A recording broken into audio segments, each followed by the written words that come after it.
নমস্কাৰ, কি খবৰ সকলোৰে? আশা কৰোঁ সকলো ভালে আছে। তো যোৱাবাৰৰ নিচিনা এইবাৰো আমাৰ গগনা বনাই ৰেডি কৰিছে দেউতাই, হোমমেড গগনা। তো এয়া দেখিবলৈ পাইছে, ইমানখিনি আমাৰ গগনা বনাই এতিয়া ৰেডি হৈছে। তো মই এটা সৰুকৈ চেম্পল এটা দি দিছোঁ। মই পিছে বজাব একো নাজানো বৰ বিশেষ। তো এনেই জাষ্ট চাউণ্ডটো অলপ শুনিব, কেনেকুৱা পাই জনাব।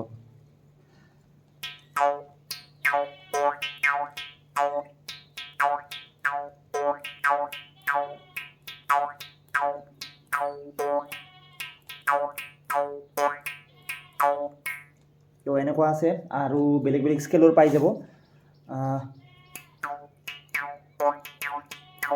এনেকুৱা আছে, তো আছে আৰু বহুত দেখিবলৈতো পাইছে এইখিনি। তো য়েছ, কোনোবাক লাগে যদি DM কৰিব মোক, ইনষ্টাগ্ৰামত হওক বা ফেচবুকত হওক। মই ইয়াৰে গোটেইখিনি ডিটেইলছ দি দিম, কেনেকুৱাকৈ কি দিয়া হয়, কেনেকুৱা কি প্ৰাইজৰ হয়। তো য়েছ, লাগে যদি জনাব। Thank U.